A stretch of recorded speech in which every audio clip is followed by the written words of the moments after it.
our analysis on CBDC, in particular for the use of general use, we tend to establish the equivalence with cash. And there is a huge difference there. For example, in cash, we don't know, for example, who's using a $100 bill today. We don't know who is using a 1,000 peso bill today. A key difference with the CBDC is that central bank will have absolute control on the rules and regulations that will determine the use of that expression of central bank liability. And also, we will have the technology to enforce that. Those two issues are extremely important, and that makes a huge difference with respect to what cash is. What he just told you is if you're not allowed to buy chocolate, your money won't work to buy chocolate. If you're not allowed to go more than 5 kilometers from your home, your car or your money won't work more than 5 kilometers from your home. And those rules can be dictated and controlled at a phenomenally central level. We're talking about the end of sovereignty. So this is taxation without representation.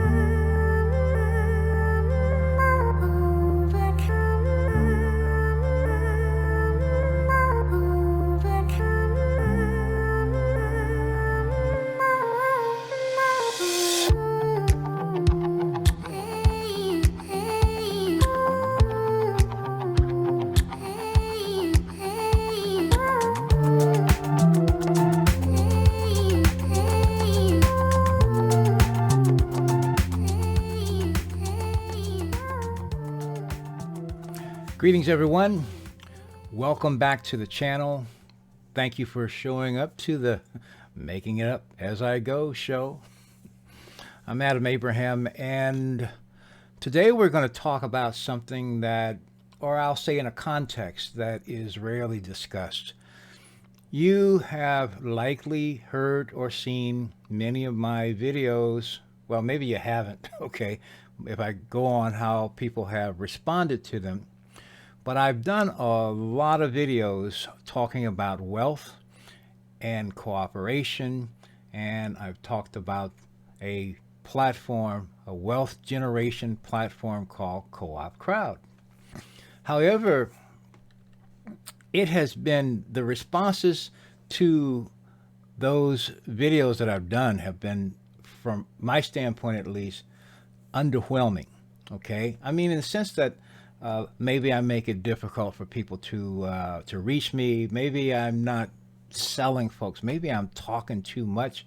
It doesn't really matter what it is. I'm saying the things that I feel are relevant here, and yet there's always a reason to do it better, or an attempt to do it better, because we are a society that is essentially moving our way into something else. So many of people are thinking about a new way of doing things. They're thinking about these better times ahead, but they're thinking in the ways that they have been thinking. We are interacting. We are maintaining attitudes that we have been maintaining.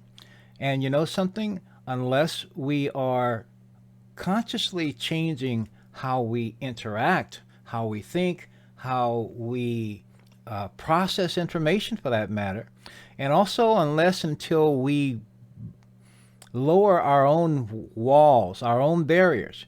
People used to talk about the glass ceiling, just as an example, and that glass ceiling is perceptual, but the general perception was that someone else was maintaining it against the person who was trying to reach to something else. It wasn't them. Well, excuse me, it was, all right? And it always is. If there is a limitation that I have, if there's a limitation that you have, it is something that you are maintaining. If there's a place, experiential place that you wish to be that you're not already, okay? So I've talked about wealth and not really got much response relative to Co-op Crowd, because it is typically looked upon in the context of a system for making money. And it really is not about making money. And yet the one who sees it, who looks at it, who compares it to something else that is about making money, so to speak, then it gets into all that. Well, we're going to look at some other factors. The thing about co-op crowd and the co-op crowd system is that it is really not about making money. If it is about making connections, it is about doing certain actions, but when you take those actions, you actually do receive a lot of money, okay? But it's not because money is your goal. Your goal is something other than making money. Now, there are many, many reasons to have this conversation because so many people that I know, I either know them personally or I know of, are in and living, habituating an experience where there's not enough money coming into them that they have some influence over, some control over, etc. We have habituated the lack of sufficient funds, lack of sufficient inflow. So co-op crowd actually helps address that because it is not about making money. But if you do the things that it is set up for you to do, money is what you'll get. And not just you, everyone who does it. And so that's the basic here. And I'm watching my time. That's 5 minutes. What I participated in today was it's called a locker room. It's a Zoom call. It is done every week, and it is about and is populated with people who are members of Co-op Crowd, who are doing what Co-op Crowd does. And it was a great, great call, and you're about to see some of that now. Now, the thing about it is, though, we're going to see a presentation, and it's given by Greg Baldwin, who created a website. He created a community called Smarter Than Money. And so he is talking about some of the larger issues that are associated with this move relative to Co-op Crowd, whether relative to using it, whether relative to working together to do what? To build your own value. Now, as a society, as a culture, we are accustomed to objectifying our sense of self, our sense of value in the stuff that we have, not just the money we get, but the stuff that we have. Oftentimes, we will take the money that does come, that we do create through whatever means we do it, through working, through services, whatever, through exchanges of value with each other. But we tend to convert that into stuff. And oftentimes the stuff will then be seen to have value. And yet, when it comes to money, you can say you're worth this, you're worth that, but you're not liquid. You need to do this, you need to do that, and you got to go out and borrow something in order to be able to do it. Or you got to wait, you got to do some other thing. You can't simply just do what you are seeking to do. And so this is one part of it. This is our culture. These are our habits. The other thing has to do with what's coming and what is and how that's going to affect us. And that's going to be, if you don't have any other options, okay? Let's put that in there. If you have no other options, these are things that can affect you. So what you're about to hear is Greg Baldwin's presentation from this morning. I'm doing this on the 11th of February in 2023. And he's talking about what's called the CBDC, Central Bank Digital Currency. I'm going to run this video, and that's what you're going to hear next. And you will see it's a Zoom call, so there are people there they're all there, and then he goes into his presentation. But I am present, and you will hear my comments here and there. So let me begin. Okay, so that's our schedule.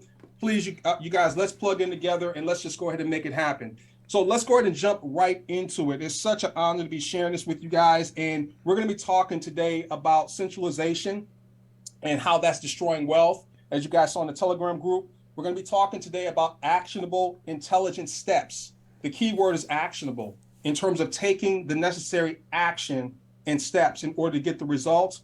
We're going to be talking about financing or building your army as well. And we're going to be recognizing some of our newest members towards the end of today's locker room. Now, the reason why I got the screen in the grid before we dive into it, because I want to ask you guys a question here. How many of you are familiar with CBDC by show of hands out there? How many of you are familiar with CBDC? Okay. Central bank All right, digital I see a currency. couple people that raise their hands. Okay, yeah, please raise your hands and the emoji, whatever the case may be. I want to get an idea of the audience that we have here. Okay, fantastic, fantastic. All right, we got a lot more people than I thought really understood the power of the CBDC. So let me go ahead and do this, you guys. I'm going to go ahead and share my screen because I want to talk to you guys about something here that's very, very important. People say, well, Greg, we like to have fun. Let me tell you guys something. I'm a very, intense type of person because I understand what's at stake here. A lot of times when we do these locker rooms, we talk about systems and things that we all need to do. And we're going to touch on that today. But the thing that I love most about this project is how it fits from a macro perspective in real life situations. This is the needle in the haystack and the perfect project to offset what's coming down the pike towards us. When he says this project, he's talking about the co-op crowd, to soon be called co-op business, essentially, but it's a cooperative activity, a cooperation-based, cooperation principle activity. That's what he's talking about as the needle in the haystack. Let's continue. And that's why I asked you guys about CBDC. Many people don't understand that our freedom is at stake here, ladies and gentlemen. And so what we do here with Smarter Than Money, we take this very, very seriously because we want people to be economically free. And my goal today is to help for some of you that may not be familiar with this, to help you understand why you don't need to look to the left or to the right, that this is the only project that you really need to put your focus on. And I promise you, it can give you everything that you want. It's just a matter of being aware of how powerful this is and what's at stake. So let me go ahead and dive right into this real quickly. Share the screen. Okay. All right. So what I want to talk to you guys about first and foremost is the CBDC and which will you choose? Okay, moving forward. Central bank digital currency is what the CBDC is, or freedom. And so one of the things I've shared. I think I want to stay here even now. He talks about which will you choose, either the CBDC or freedom. Here's the deal. As far as the CBDC is concerned, and he doesn't say this, so I'm going to say it here now, you don't even get to choose. It is being prepared, and you'll see that evidence here. So it's not a choice. The issue is, do you wish to give yourself the freedom, is whether you have an option to it, because it's coming whether you have chosen it or not. The point is, you need to know more about it, and that's the purpose of doing this. So here goes. We'll continue. Some time ago, when it comes to centralization of money, that's what's basically destroying our wealth. When we look at the wealth inequality that's running rampant, okay, and it's still getting larger and larger, that abyss, it's all because of decentralization, where all of the control and power financially and other things, okay, is going to a select group of people. Oh, I need to stop there as well. He said it was because of decentralization, but that's actually, it's because of centralization. It's it's because the control has been centralized, the control of all these, and this is the whole thing about Rothschild's statement, is because there's been centralized control of funds for what's now been over 200 years. And so what you're about to hear and see, and he's going to talk about, is an acceleration and an amplification of centralization, that central control, which is not in your hands, in someone else's. Here's more. Okay. And so it basically destroys wealth, and it doesn't provide the equality that we're looking to have. The project that we have, ladies and gentlemen, it provides that because we're in a decentralized environment. And I'm going to break this thing down for you guys here momentarily. But you guys see here, this is by Mayer Rothschild. He was considered the godfather of global finance. They basically created the banking institution a couple centuries ago that we are now familiar with. And he said this statement here: let me issue and control a nation's money, and I care not who writes the laws. And that's real talk, you guys. And so here's what I want you guys to understand about the CBDC. And we got to become aware of this because they're going to put a spin on this. All right. Notice here, they're going to promote convenience. All right. They're going to make it sound really, really good to those people that are not aware of what it really, really means. And so when you look at what it really reflects, banks have full control of every penny that you own. Social credit score, meaning that if you don't agree or you speak out against things that they may not deem necessary or against the establishment, then you can go ahead and not be able to transact, meaning they can turn your money off. Because what the CBDC is going to do is programmable money, ladies and gentlemen. And what they're aiming to do is to remove cash, physical cash and currencies and coins out of the financial system. Now, here's the problem with that, is that when you don't have cash to fall back on and they turn off your ability to transact their programmable currency, then you can no longer transact. And literally what is going to happen for people who aren't prepared, they're going to become a part of what is going to be classified as the useless class. Many of us have had this experience, whether our PayPal has been shut down for no reason or our Cash App. We saw the peaceful protest in Canada where people were just having a peaceful protest about their rights and sovereignty in terms of what they do with their bodies. And they were able to shut off their ability, and they did crowdfunding. And they bullied the crowdfunding site and shut off their ability to continue to finance, their peaceful protests. So to think that they wouldn't do that is kind of naive. So every transaction under the CBDC will be documented. Centralization once again of control in the issuance of money. All your movements and actions are traceable, zero anonymity, cybersecurity attacks, zero privacy. But if you notice here, they're going to sell it on convenience, ladies and gentlemen. All right. So when you look at things, so what we're doing is I'm setting the stage because this is much bigger than us making a whole lot of money. I'm here to tell you, I'm going to share some things with each and every one of you that is going to make your head spin. I mean, literally speaking, you're going to have more money than you know how to deal with in this project.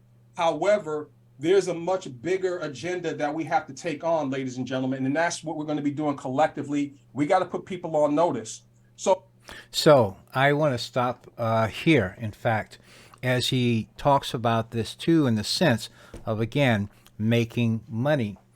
Because when people are of a mindset specifically about making money, and it doesn't really matter what kind it is, if you're talking to some extent, you talk about DeFi and crypto, but more so if you're talking about the traditional ways of doing so. Again, it's about people making money and they're putting them in their stuff. You can be making the money, but if it is a centralized digital, because they're trying to get rid of I'll call it analog money as it stands right now, which are basically just proxies for value that is exchanged between people. Proxies of value that's exchanged between people. By establishing these CBDCs, though, this is a permanent middle person. This is a permanent arbiter. You could even say a permanent judge, so to speak, that is determining or questioning to some extent. Well, where's this from? Where is it going? Who is it between, etc.? This is what he's talking about. And so this is intrusion in, frankly, ways that have been unprecedented. So for those of you that may not be aware of this, the Federal Reserve Bank already has a digital wallet or a Fed wallet for all residents and citizens of the United States. This was back in January of 2021. Now, this is what I want you guys to understand.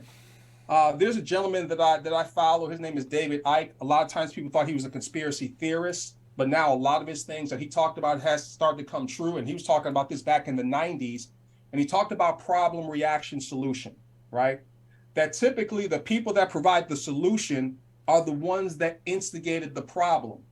So they create a generic problem, knowing that humanity is going to react and say, government, save us, save us, save us. And so I want to stop there. Greg mentioned and used the word instigated the problem. And I totally agree with that. But I would add fabricated the problem. Okay? I mean, we're talking about created the problem, fabricated, etc., and then broadcasted as a problem, as well as what the solution was. There's a lot there, but I wanted to put that in there. Keep going. it's like, da-da, here's the solution. So I want you guys to look at this, all right? This was March 15th of 2020. This is when states started to implement, and I just want you guys to see this coincidence, okay? In 2020, this is when states started to implement the shutdowns because of the coronavirus, okay? Now, look at this here. This is congress.gov. This is called the Banking Act for All. You can do your own due diligence, okay? You don't have to take my word for it, but these are the kind of things that when you have clarity of vision, you understand what's going on globally, you begin to understand why this project is so important and why we're going to come together collectively to help people all around the world. Is you look at this senator, about a week after the shutdown, he brought this to the committee, and this was on the 6th, well, actually it was on the, right here, the 23rd of March, so a little bit over a week afterwards.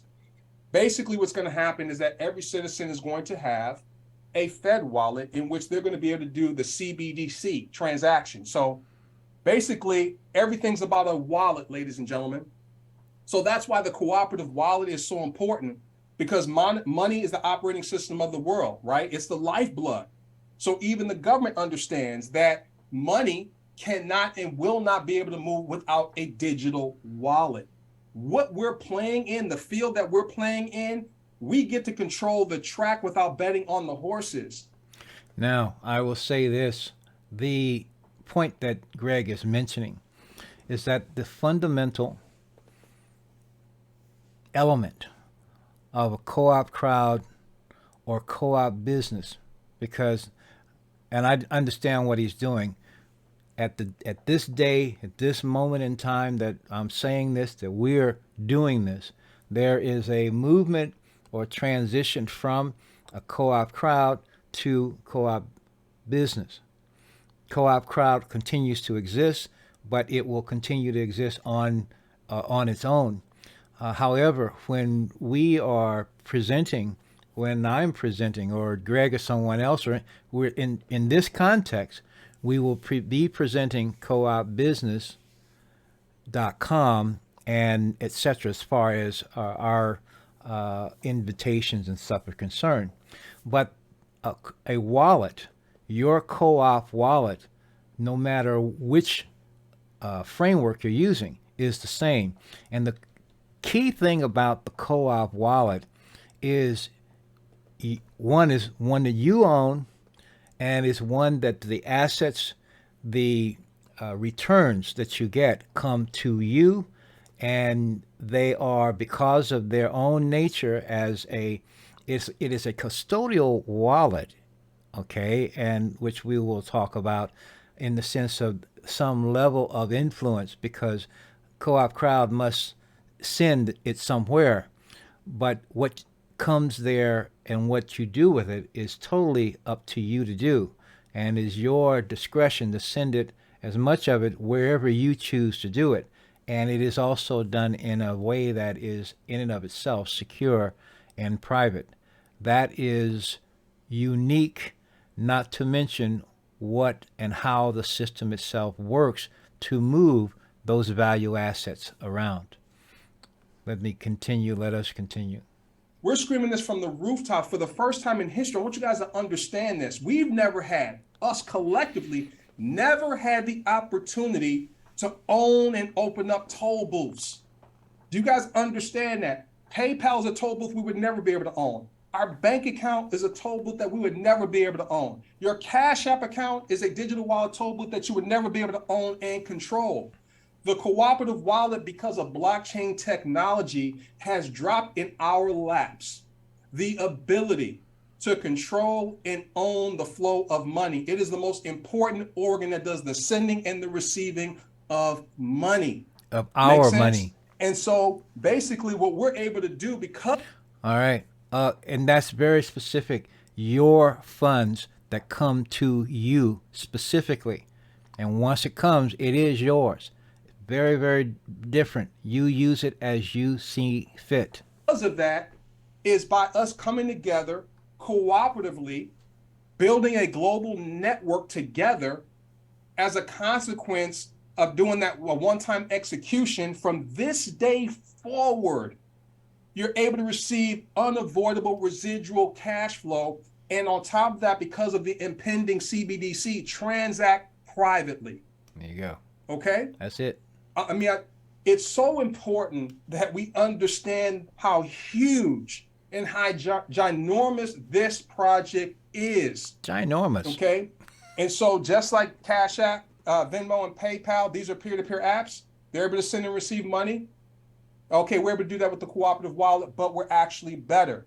Okay? So... Oh, yeah.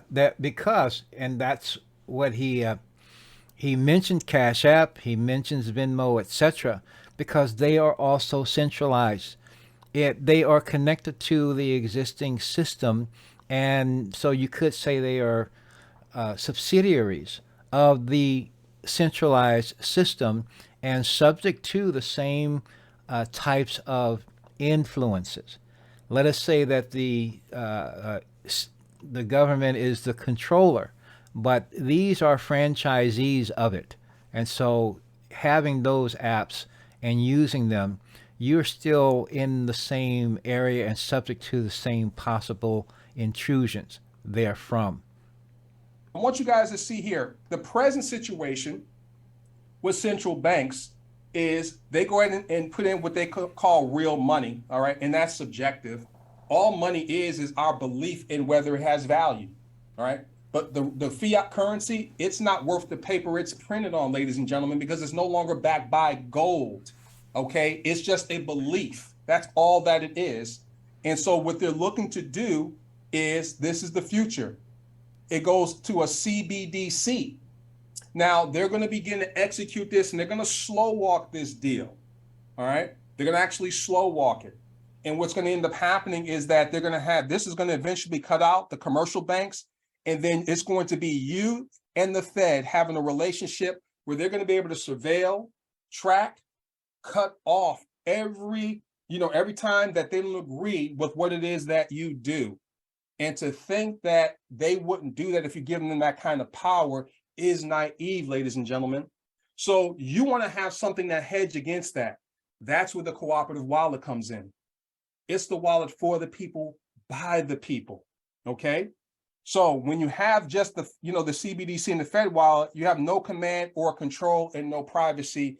And we want to show people that there's a better way to hedge against it, because it's not going to be stopped, because there's too many people that's not aware of this, okay? So here's what I want to do. I want to play this short video for you guys. Let me remove myself out of this equation here. All right. I want to play this short video for you guys. And it's done by one of my sheroes. Her name is Catherine Austin Fitz. All right. She's been on the other side. She worked for the first George Bush administration.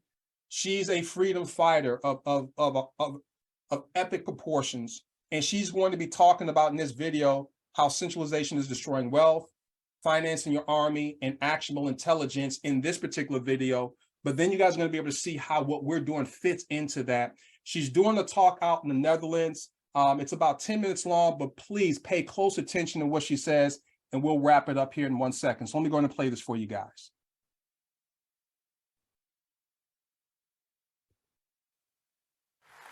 Thank you. Can you hear me? Yeah, good. Okay, if you can't hear me, I want you to wave in the back. So it is a great honor to be with you today. I'm going to talk today about will you choose freedom? And the one thing I can promise you is when you choose freedom, you get to hang out with some pretty wonderful people, including you get to meet Thierry Baudet and Gideon and the other wonderful people from the Forum for Democracy. So thank you for having me here. Thank you for the opportunity. And thank you.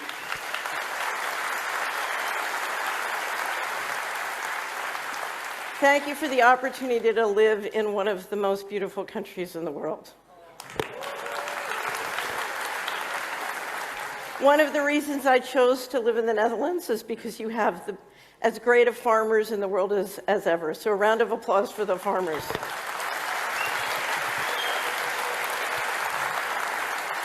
So to be free, we need food, but we need free transactions. So I want to talk to you not about our decisions as a whole. I want to talk to you about your decision. Will you, each one of us, will you choose freedom? So we have the power individually to shift the entire state of affairs, but each one of us must use our power, we must understand our power, and we must choose freedom with all of our choices. Not just when we vote for political representation, but every day in every way. So spiritually, our powers and our intention have great power. Scientists have proven that our intention can influence material reality, including at great distances. True. Culture, our attention, our habits, our associations, for heaven's sakes, after we've heard what we've heard today, whether we homeschool or we create new schools like the Renaissance Institute is trying to do. Financial, this is where we have incredible power. We just heard about the new app. Our purchases, where we work, are what we create, our inventions, our banking, our savings, our investments, our donations, our taxation. For many years, I worked as an investment advisor, and one of the things I discovered was many people who said they were for freedom were financing tyranny. So look at your balance sheet, look at your financial statements, ask the question, are you financing freedom or are you financing tyranny? I'm putting this on pause here for a second because I want to put it in another context. It's one thing to, in fact, yes, ask the question, are you financing tyranny? And the fact of the matter is, yes, the fact we have simply been doing this, we've been doing this all along. If we have not questioned the narratives, if we have not taken any steps to do something to minimize, to reduce our support for any falsity that we have somehow through our own effort and internalization have come to realize, then yeah, we're financing tyranny. The question though is this: are you financing harmony? Are you financing peace? Are you supporting conciliation, diplomacy, restoration, remediation? Are you doing that? Because we tend to look and see who is around, who's doing, and we don't like what they're doing, and now we've got to fight it, and we're doing something to fight them, and it's not about them. To think that we need to fight anyone is to give them more energy. We help them continue to exist because we think they need to be fought, when in fact what we need to be doing is to finance, first of all, our own self-support. This cooperative system is a self-support system. It creates a feedback loop where the funds that you put out, literally the energy that you put out, the courage that you put out, the persistence that you put out, for which has rarely paid off, it actually comes back to you as more people get on board, so to speak, to do this for themselves, but they do it with the same conviction that you're doing it for yourself. This is the way that we start trusting, one, ourselves, and two, we begin trusting each other.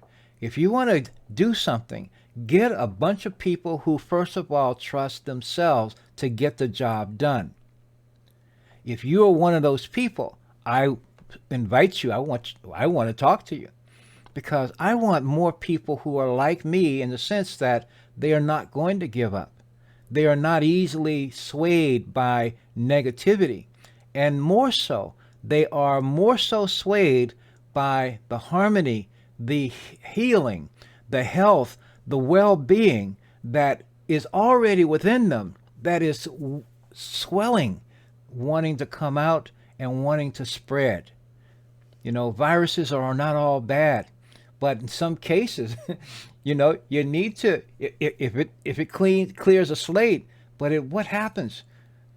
Nature abhors a vacuum. And so you've got the thing too, where what's going to rush in once we have made room by taking our fears off the table, and we are putting our own visions, our own initiatives, the things that we imagine that will help improve our lives and the lives of each people around us, each person around us. This is how we grow. So yes, are we supporting, is the question, are you supporting what you want to see as opposed to trying to oppose what you don't? Time is, let's focus on what we want. Communications, what we say, what we do. I just saw a marvelous t-shirt with mistletoe for Christmas, and it said, "Ready to talk politics at Christmas." So obviously how you vote, how you lobby, how you take action politically. So what I mean is, whether it's spiritual, whether it's cultural, whether it's political, whether it's financial, every way we act is a vote. And if enough of us get together, it's going to make a huge difference. I totally agree. So I want to flesh out your two choices, because we can take action for freedom now, or we can stay comfortable and convenient. And I want to show you what those two options look like. A lot of people aren't even comfortable. A lot of people are already inconvenienced, and they're still not looking at things because they're so busy looking at the problem. We have to start focusing on our solution. If we don't choose freedom now, you heard a very good presentation from Arno Wellens about CBDC. For many, many years, we've seen digital technology move to build a corral, fences around each of us, digital fences of control, surveillance systems, systems that influence, propaganda. And as they come up, it's like a herd of cattle who have fences coming up around them. So think of us as having 3 fences around each one of us. And what CBDC and digital IDs and vaccine passports will do is they will snap into place a 4th fence. And when that fence snaps into place, we are locked down financially and digitally. I call it digital concentration camps. This technology can turn our homes, our cars, and our communities literally into digital concentration camps. When I say that, people don't believe that the vision is this dark, but I want to show you 3 videos to give you a sense of what this feels like. The first video is Augustine Carson's, who is the he's the general manager of the Bank of International Settlements in Basel, Switzerland. Who here knows who the BIS is? So this is the central bank of central banks. 63 central banks are members of the BIS from Basel, Switzerland. The rarest thing in the world is to see a central bank banker tell you the truth. Now you're going to get to see a central banker tell you the truth, a very rare moment. Our analysis on CBDC, in particular for the use of general use, we tend to establish the equivalence with cash. And there is a huge difference there. For example, in cash, we don't know, for example, who's using a $100 bill today. We don't know who is using a 1,000 peso bill today. A key difference with the CBDC is that central bank will have absolute control on the rules and regulations that will determine the use of that expression of central bank liability. And also we will have the technology to enforce that. Those two issues are extremely important, and that makes a huge difference with respect to what cash is. Can you hear me? What he just told you is if you're not allowed to buy chocolate, your money won't work to buy chocolate. If you're not allowed to go more than 5 kilometers from your home, your car or your money won't work more than 5 kilometers from your home. And those rules can be dictated and controlled at a phenomenally central level. We're talking about the end of sovereignty. So this is taxation without representation. If I want to double taxes and just take it out of your account, no problem. The nominee for Office of Controller of Currency in the United States last year, fortunately, she wasn't voted into the position. She wrote an article for the Vanderbilt Law Review and published it and said, it's no problem dealing with inflation. You just freeze everybody's bank accounts because with CBDC you can do that. Okay, this is Richard Werner, the top academic scholar in the world on central banking. He wrote the book and did the documentary, The Princes of the Yen, about the Japanese central bank. Here he is in Malmö, Sweden, in May. Also, they never talk about the nature of this CBDC. What is it actually going to look like? They never talk about that. Right. But I heard one European central banker tell me what it's going to look like. He saw it. He was invited to one of the old central banks in Europe that are very much promoting this. And they showed him. And, you know, he's a top, executive director of another central bank in Europe, and there's no reason to believe that he was telling me a story. And he was around this large and would be implanted under your skin. So that is the plan. Right. And of course, that has other implications on top of what we've mentioned, on top of the control aspects, because that actually enters your body. In my view, violates human dignity, and can be then used for, even in terms of functionality, beyond the monetary and economic transaction purposes. So highly dangerous, and definitely something we have to oppose. And so using cash is one of the things we can do to make sure that the hurdle will be higher for the central planners to introduce the CBDC. It's fair to say that everybody who's in Malmö listening to Richard started using cash with a vengeance. Okay, and finally, I'm from America, and in America, many of us love Kanye West, who just had his bank accounts. He's a billionaire, very successful career in the entertainment industry. He's a billionaire. He just had his bank accounts frozen by JP Morgan Chase. And here he talks about what it's like to be a billionaire and have your money frozen and not be able to use your Apple Pay account.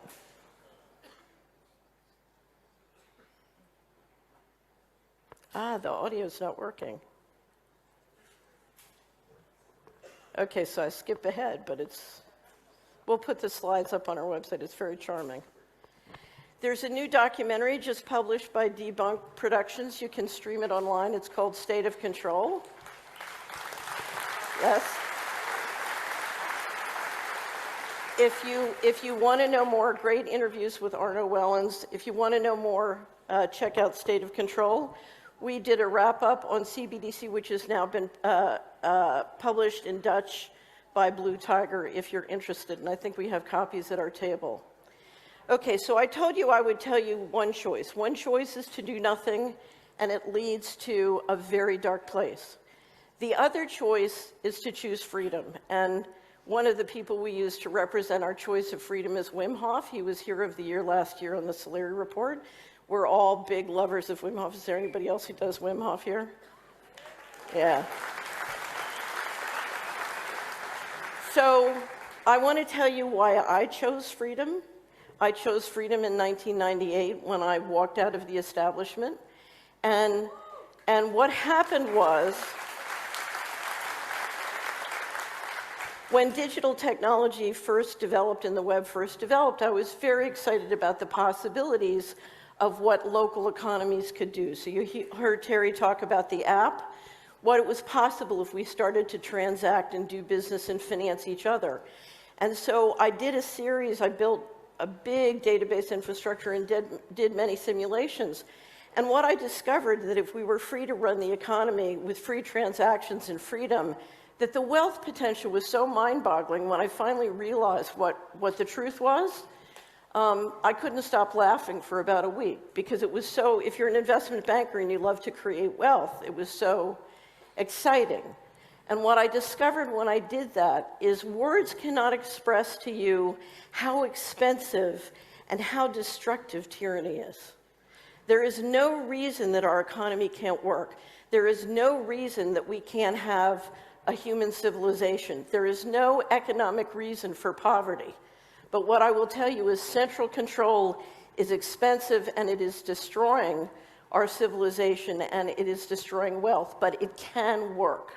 And as soon as I saw the potential, I said, okay, I choose freedom.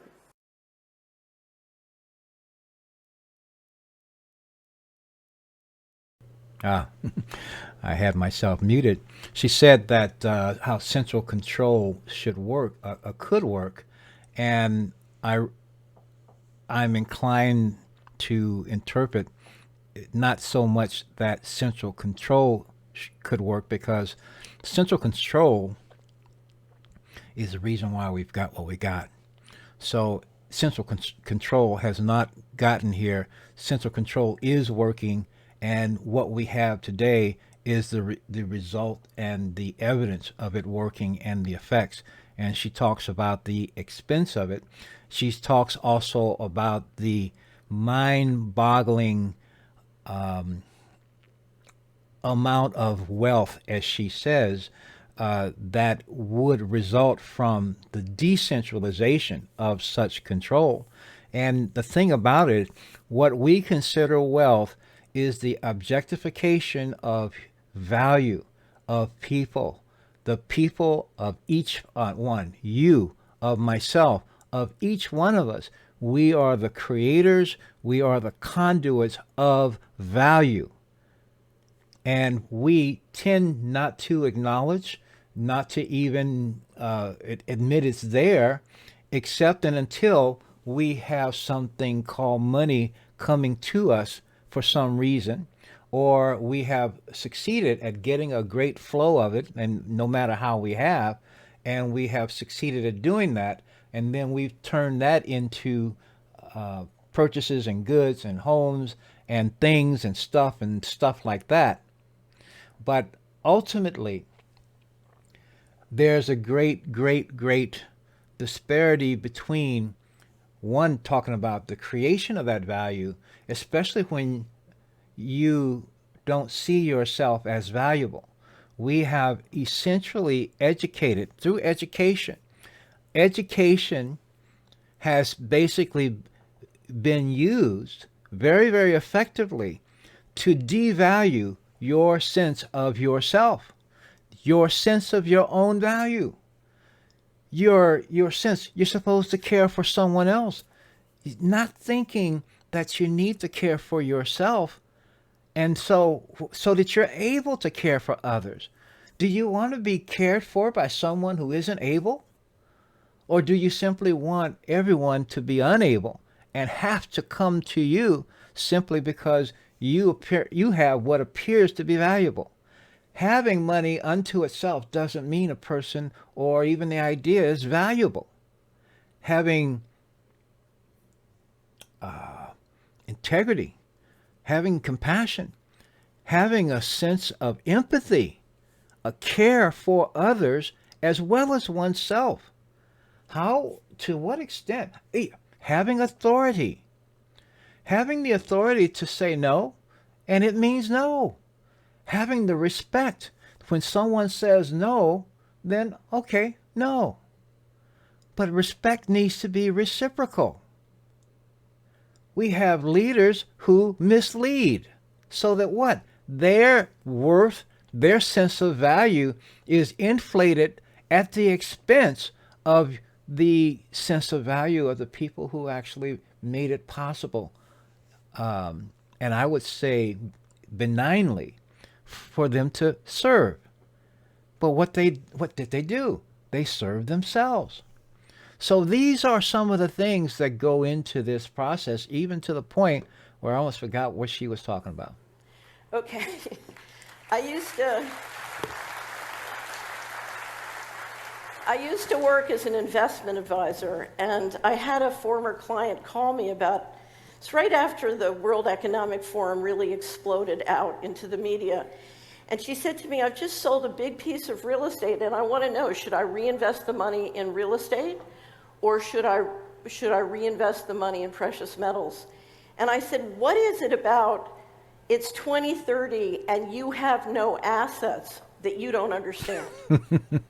Yep. These people intend to take all your assets.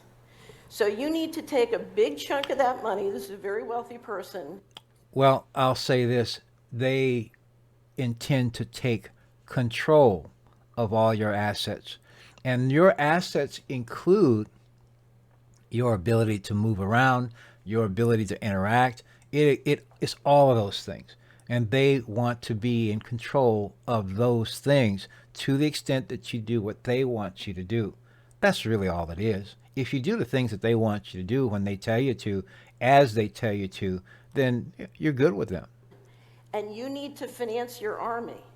Because if you don't have an army protecting your assets, you will not have any assets. So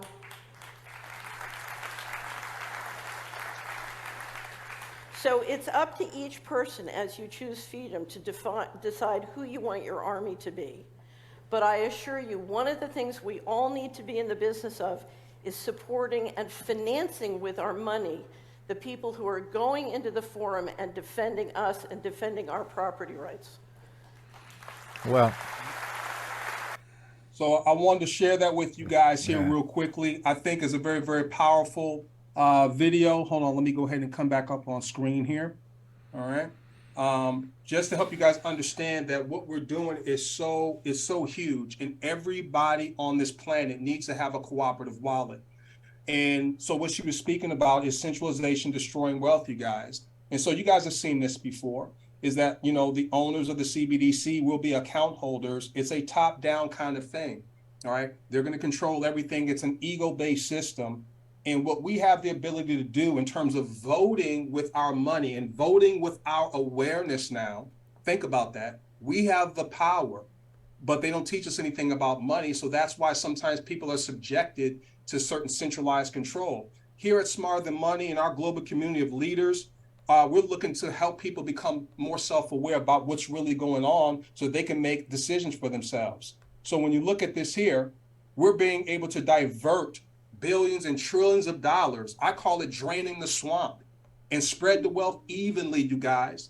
Because finally, when I say this is the greatest project on the planet, that's rooted in a choice and not a chance, because the wallet is the organ that moves and sends money and receives money worldwide in a peer-to-peer environment where we become the owners of our sovereignty, all right? Where every time a co-op wallet, we introduce someone to this and they open up a wallet, what happens? There's an unavoidable ripple effect of cash flow coming to you, but not only to you, but to your inviter and their inviter and their inviter and their inviter and their inviter, which speaks to the velocity of money I'm going to share with you guys here in a second. People, this is the most insane project on the face of the planet. It's very, very simple, but people have a tendency to want to go to other things that sound fancy, okay? Simple scales, fancy always fails. Make sense? So we become owners, and this is what I call draining this swamp right here and moving it here, and we all begin to spread wealth evenly because every one of us has the same thing to gain here. Make sense? Nobody loses. So the question is, as a collective unit, are we ready? And I used to share this before. This is Buckminster Fuller. And he said, you'll never change things by fighting the existing reality. In other words, CBDC is coming, all right? You can't fight against it. But the only thing they can do is to change something, build a new model that makes the existing model obsolete. That is the cooperative wallet, ladies and gentlemen. The ability to transact globally from one registration or donor key to someone else's instantaneously without surveillance. People, this is the most insane thing. So what we're doing is we're going from centralization to decentralization worldwide. That's the name of our game here. And so we're creating this cooperative wallet global ecosystem, and we're going to create so much wealth, so much prosperity, because when we have money in the hands of people that share a legitimate value system, that believes in freedom and sovereignty and wealth being spread out and touching the most people possible, then you have a voice. Without money, there is no voice. You can pick it all day long. You can vote for a politician who will sell their soul. But now we have the opportunity to do something different with the cooperative wallet. I hope you guys are starting to see the picture of the magnitude of what it is that we're doing here, okay? So we're creating a self-driving economy outside of the CBDC. Self-driving, and I'm gonna help you guys understand that even more so here. So once again, it's our money. The cooperative wallet is our online digital bank. I like to call it a checking account. That's how I use it, like a checking account. 100% of all the royalties are distributed to the members who help build the global network. See, the global network, the more people that we have, open up wallets, the more value is created, and the more value that's created, the more people will join the network. It's no different than if you're the first person to have a fax machine. Remember those fax machines? If you're the only person that had a fax machine, there would be no value for it. Now, once another person had a fax machine, it brought out the intrinsic value of the fax machine. And as more and more people got a fax machine, it became very, very viable. Same thing with smartphones. If you're the only one with a smartphone, no value. But as everybody got a smartphone, the value was created. So we're creating that value, and we're being compensated residually to do so. Not one time, but unavoidably to do so. So all cooperative members receive instantly and instantly continuously. This is where the velocity of money comes in. And I'm going to break this thing down for you guys here in a minute. What a lot of folks don't understand, that this project is recession proof. Because when you create a steady flow of currency revenue coming in residually, it insulates you from a recession. Wealthy people don't get caught up in inflation and recessions because the velocity of their money is reoccurring and it's fast. When I say velocity of money, it's basically speaking of the number of times that money exchanges from one entity to another entity. Anyone that's working a job, your velocity is slow. So you work all week and then you get a paycheck, right? But that money's spent for your residual bills, right? Then you got to go back and work all week again. And if you're the only one responsible for your money and it's not reoccurring, then inflation and recessions will wreck you. But in our environment, because of the velocity of money, okay, it's reoccurring and it's unavoidable. Once you execute the 2 steps, you're not the only one responsible for your money. You have intelligent leverage taking place. Then that's how you're able to create the kind of wealth. That's why a lot of people can't comprehend those numbers scaling so quickly, because we're implementing with this digital wallet the velocity of money. So we don't worry about recession. We don't worry about inflation, because in our project, the velocity of money is high. Let me give you another example about velocity of money. So the reason why the government has to stimulate the economy is because when money stops moving, right, the whole economy comes to a screeching halt. It has no velocity.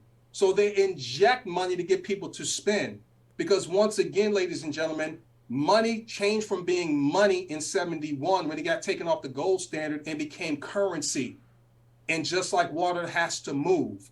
And so that's the whole idea of the infinity loop that we have here. And it gets to move extremely fast. Money loves speed. Make sense? So it's a recession-proof opportunity we have here.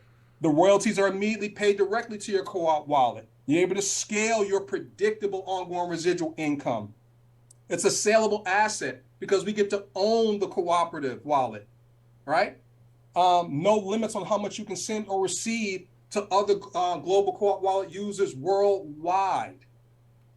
And you can send your money directly to your non-custodial wallet, which I like to call a savings account. We'll talk more about that later. We've done some training on there. In our STM back office, we have some training where it's a tutorial, and you can actually get your own non-custodial wallet, which allows you to own your money, not your keys, not your crypto. So we have the checking account with the co-op wallet, and then we have the savings account with our own non-custodial wallet. This is how we're going to create a parallel self-driving economy outside of the CBDC and hedge against this, right? So let's talk about the actionable intelligence steps that Catherine Austin Fitz had alluded to and how it fits into our project, okay? And with these steps, you're going to be able to watch your money grow in this self-driving economy. That's what we've created here with the co-op wallet ecosystem, you guys. So let's talk about this real quickly. This is the fundamental building blocks. And the reason why I'm sharing this with you guys is this. All of us as members, you need to be able to present this, what I'm getting ready to share with you. You should be able to do this immediately, okay? We have the PowerPoint, and I'm going to share with you guys here in a second, a short PowerPoint that all you have to do is press the buttons and talk to people. This is something that you want to be able to do. You don't want to just wait on, one of the leaders to always do the presentations or even the recording. That's great, and it's there to facilitate those. But if you really want to speed up the velocity of your money, then you want to be able to take the bull by the horns and be able to sit down with your 3 partners, your 3 generals in your army and say, look, do you trust me? I got something I need to share with you and be able to do this. Now, I'm going to say this right here. Just put it on pause there for a second, is that Greg is mentioning that your 3 generals, etc. This is one of the points of the power of the cooperative, is everyone has the same activities to do. Each is putting in a fixed amount or a certain amount, with the understanding that all you need to do is invite 3 people who do the same thing that you do. Now, it's one to talk about global this and this big thing, but any one member has to do is to invite 3 who do just what they did. And that's basically take a amount of funds, turn it into digital assets, and then put them in the co-op crowd and receive these information packs, tokens, with which they're going to invite 3 people to do the same thing. They are going to put some funds in, etc. This is the habit, this is the behavior, this is the activity that you're passing on. You don't have to have an endless amount. I mean, when you sell a widget, whatever it is, you sold that widget, and the cost of the widget itself takes most of the funds. You actually live on what's left. Okay, take out the shipping, take out the other things. You deal with the customer service and everything else, and yet you're only living off the residue from it. In this case, you're taking an amount, in this case, and we're talking about this cooperative system, you're taking whatever that amount is and you're putting it into that system. And then you're going to take the time, in a timely manner, invite 3 other people to do the same thing. Now, that is the first step, and this is what he's going to be showing here. The second step is this, is that you, first of all, learn by joining and inviting, and then when those 3 activate and do the same thing, you then also support them in inviting and also helping their 3 get their 3. So essentially, you're responsible for your 3 plus 9 more, the 3 of the 3 that you invited. By that time, you have 12 people who are now connected to your wallet, and they're also connected to 8 people above or beyond you, so to speak. And this becomes part of this larger network that's created. But those new 9 then begin the process that you just did, where they're inviting 3 people, and that means 27. And then that 27 is doing the same thing, and then that's 81 more, etc. all of which have connections and links back specifically to you.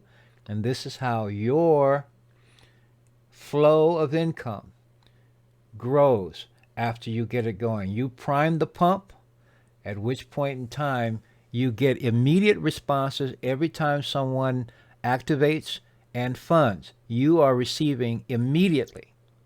And when every time someone activates on their invitation and funds, they receive immediately, as do you. Okay? So that is part of it. This is not something that you have to have a large amount in terms of people or an endless amount of recruiting. You can simply invite people as you are moved to invite them. As you see someone who has the desire, the commitment, the confidence within themselves to do this, you can invite them.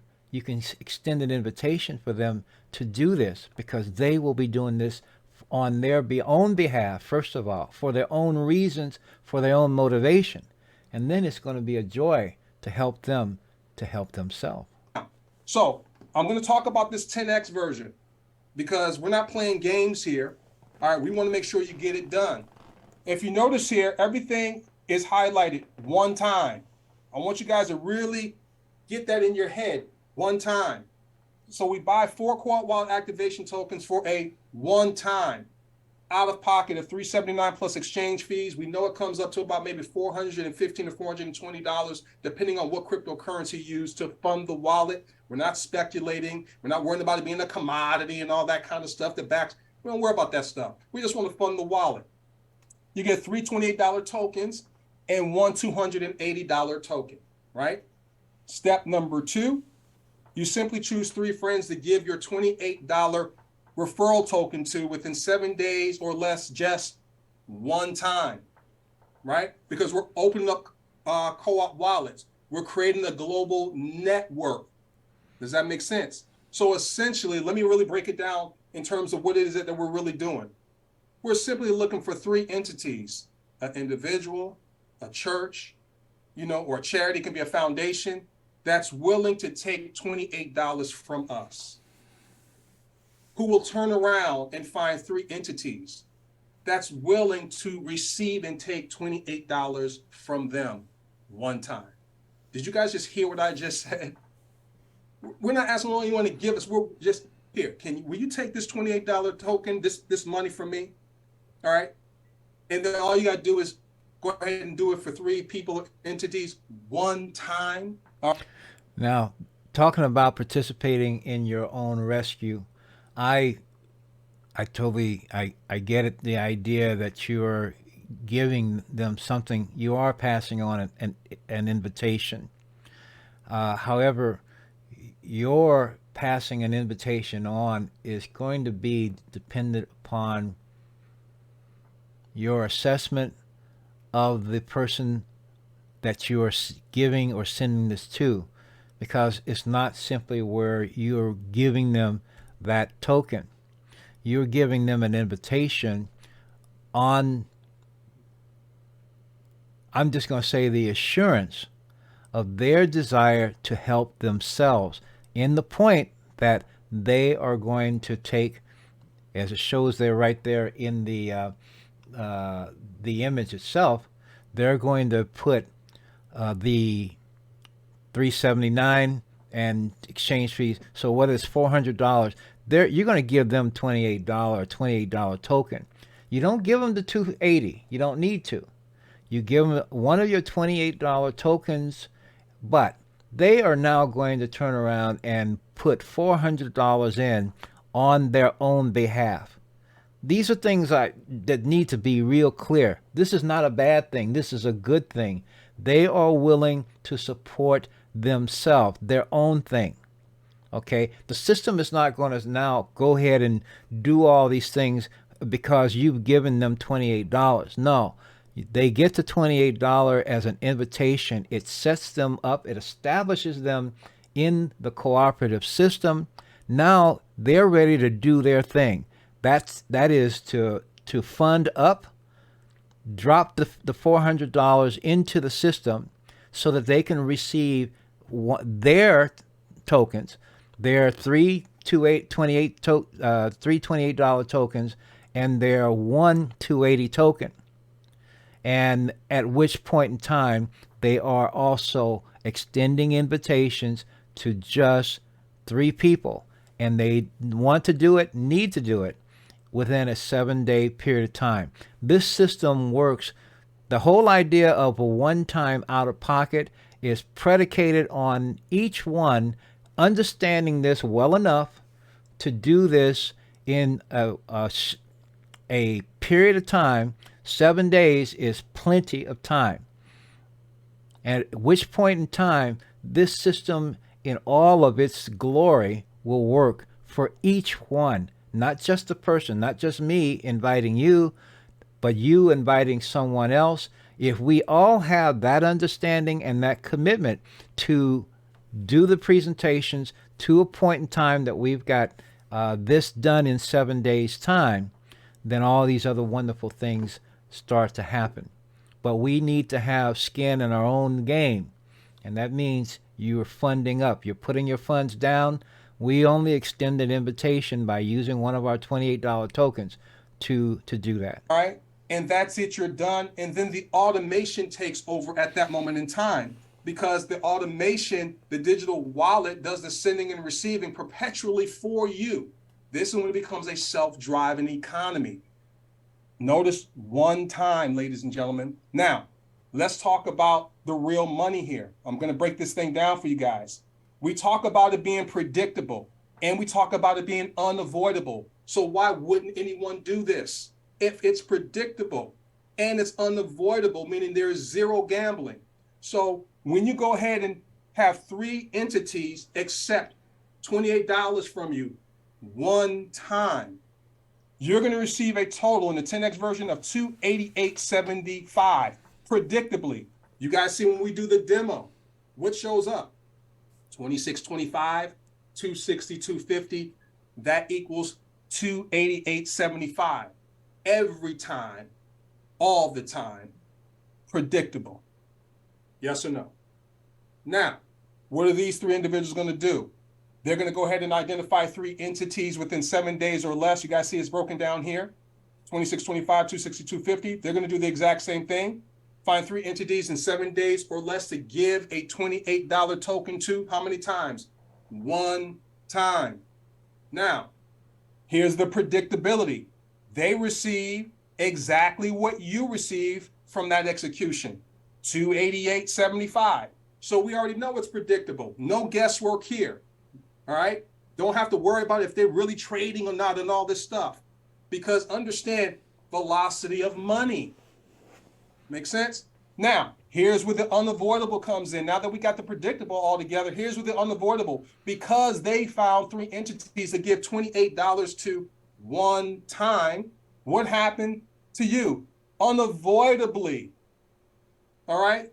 Your residual cash flow went up to $412.50. And here are the numbers, $37.50 and $375 in the 10X. That's $412.50. But check this out. Not only did your income or cash flow grow unavoidably, okay, in residually, 8 other people also had the same thing happen to them instantaneously, resulting in velocity of money. Are you following me? Now, here's the deal. In the 10X version, you have $412.50 in unavoidable cash flow from predictable outcomes. Everyone gets paid the exact same way. Doing and executing 2 steps, how many times? 1 time. The subscription for the 10X, every 28 days is $308, leaving you $104.50 to the good. Now, this is with 2 weeks in. So first week you did yours, second week your 3 did theirs. In 2 weeks, you're $104.50 to the good. Now, this could be 1 hour. It can be a second hour. See, the system doesn't care how quickly we move. If we understand the velocity of money, why wouldn't we get this done quicker? Now, people ask, Well, why is it a subscription? Let me share with you why it's a subscription and why that's ingenious. Because your bills are subscriptions. They're residual in nature. Most of us are working, trading hours for dollars, yes or no? We don't have any leverage. If we work, we get paid. If we don't work, we don't get paid.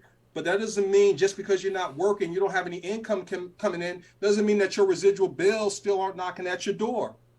So it puts you on a hamster wheel constantly. Make sense? So the only way that you can offset residual subscription bills is with a business and a platform that allows you to build scalable residual subscription type money, cash flow. Does that make sense? It's ingenious. All right. I got this book here. It's called The Automatic Customer. I got this book about 7 years ago. In this book, because of this book, I opened up and created my own online subscription-based system that still pays me today, right? It supported other people's businesses. Make sense? And the subtitle is Creating a Subscription Business in Any Industry. And the subtitle is Creating a Business That Can Thrive Without You. That's what this is. This is where the automation comes in. I'm taking my time here with this because I need for everyone to understand and get excited and be out here talking to people about this and not worrying about anyone that denies this. We show them the demo as proof. We show the predictability, and now we're showing the unavoidability, and the subscription is powerful. It's ingenious. It's a good deal. And so you're at $104.50, okay? Your subscription is taken care of. You're $104.50 to the good in the 10X version, all right? And your cash flow will continue to scale and grow exponentially as everyone is doing the 2 simple steps. How many times? 1 time in 7 days or less, all right? And so all we have to do is get people to understand it. So when you're sharing this with people, you need to show this to people. Show them the predictability. Show them the unavoidability. Help them understand that it's okay for it to be a subscription because that's how anyone that's wealthy has created their wealth, through leverage, all right? And so everyone's focused on completing the 2 simple steps 1 time, and this is the velocity of money. And so you guys see the infinity sign here? Because understand the co-op wallet, you're putting a 1-time out of pocket on an infinity sign treadmill. And money never sleeps, money never calls in sick.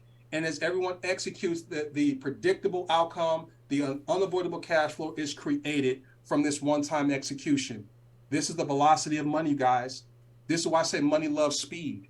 This is why we have to understand you don't have to worry about recession. You don't have to worry about inflation when you understand what wealthy people understand, okay? So this is the world's first self-driving economy. We are part of history, ladies and gentlemen, but we got to get good at educating and showing that to people. It's just press buttons. That's all. We got the slides back there. Take the time to get with your 3 generals or entities and ask them, do you trust me? I need you to take a look at something. I want to give you you're going to take $28 from me. And then you just got to find 3 entities that's going to take $28 from you and watch their head spin as this strategic duplication takes hold. All right. So that is, first of all, and I'll find here, I think this is a great place for me to actually cut this. Again, I'm not going to be, let us say, smacking people over the head trying to give something to someone. In fact, all I have to do at this point in time is to extend an invitation for you to join Co-op Crowd. If what you're seeing here, we've been at this now, I've been at this now, I've been running, I'm looking here at almost 80 minutes in time.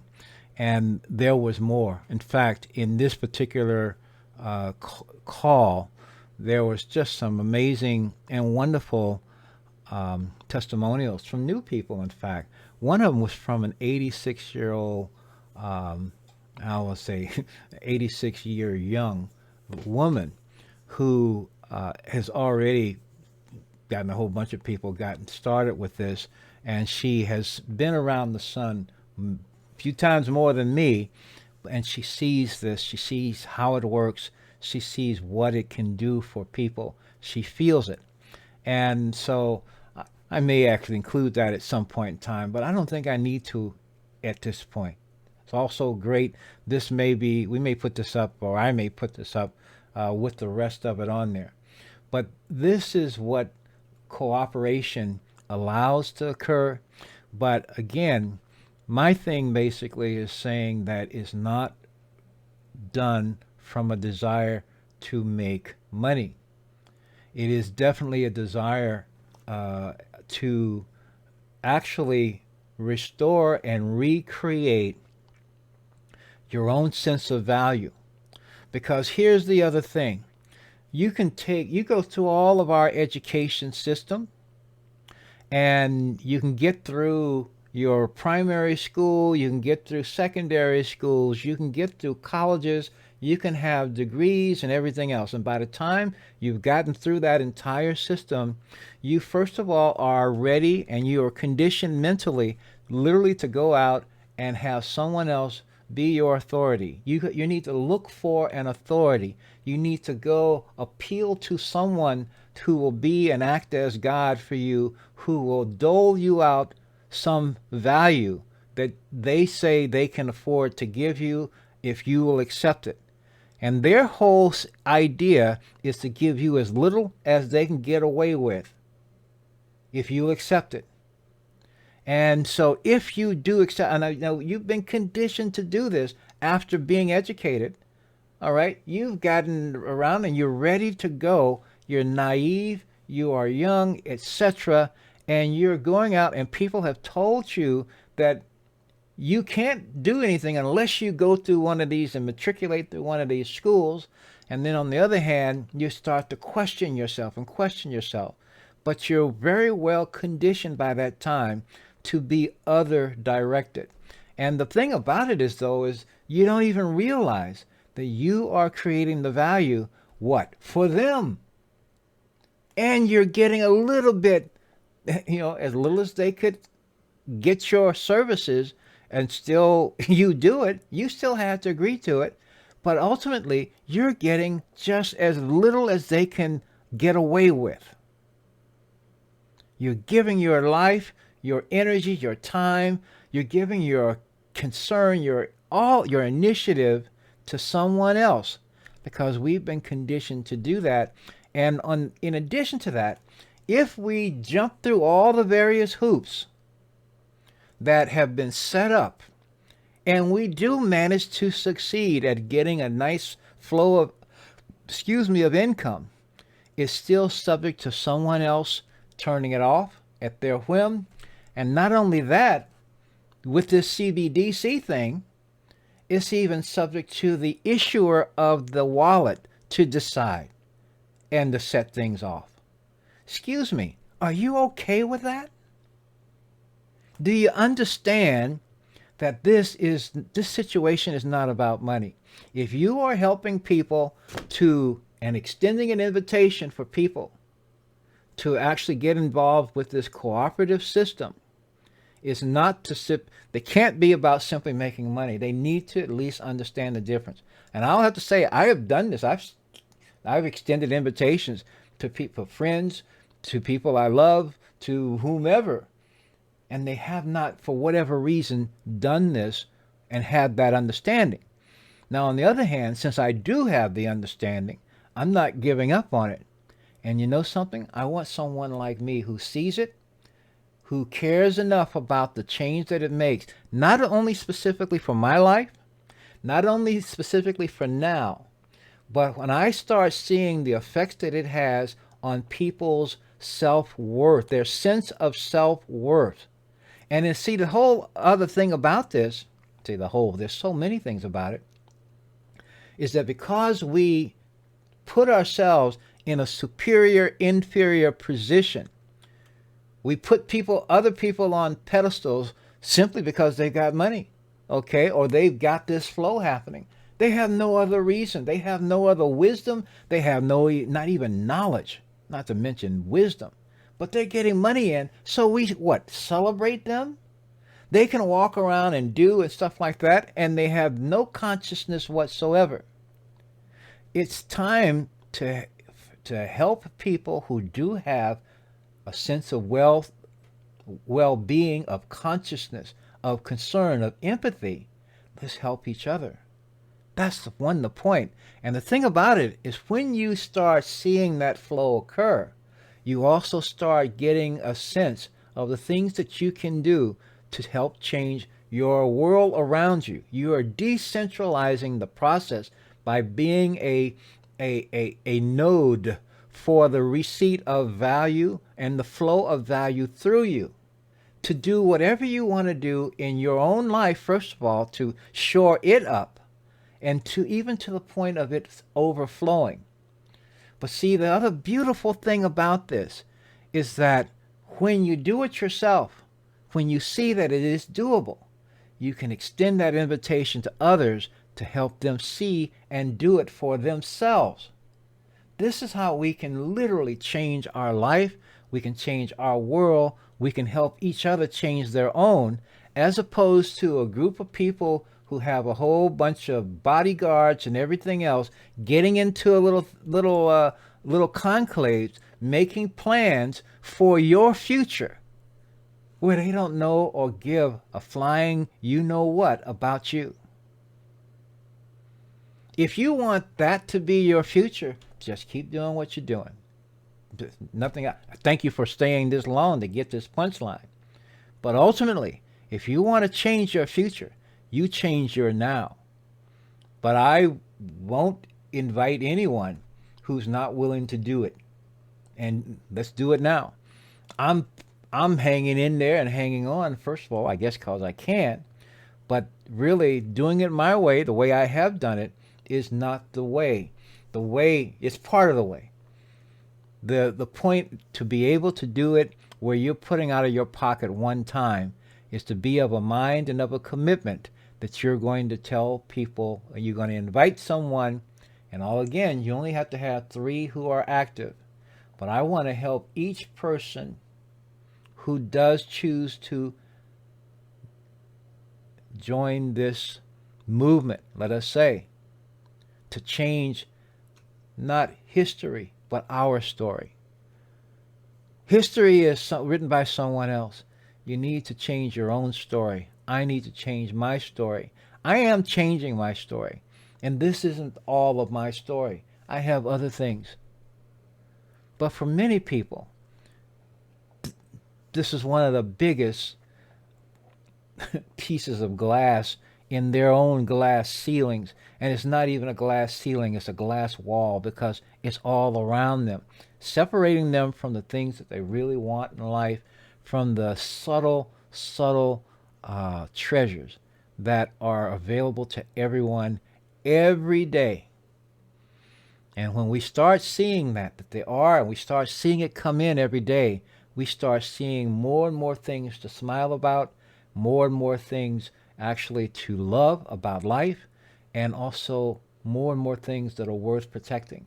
And that includes our freedom. So I think with that, I've said enough for now. My invitation link is in the description to co-op, whatever is going to be, to the cooperative system, co-op crowd, co-op business. Co-op business is the term that is coming, but if you use the link that's there right now, it will translate into connection with myself, as well as it gets you started. So with that, I'm done. I will thank you again for your attention and your interest in this. And you can reach me on social media. I'm trying to say, you see the self-knower down there. I'm saying, oh, there you go. That's on Twitter, but I'm also on Gab, and I'm on Facebook too. You can reach me, and there are other things that I'm going to be bringing out. You've seen the map of consciousness. There is more to talk about there, and that's even just starting, because that's very exciting too. So there you go. That's my story. I'm sticking to it. until next time, I'll just say thank you. Peace, be well, be prosperous, be confident. Things are working out, and they're only going to get better and better from here on. And with that, I love you all.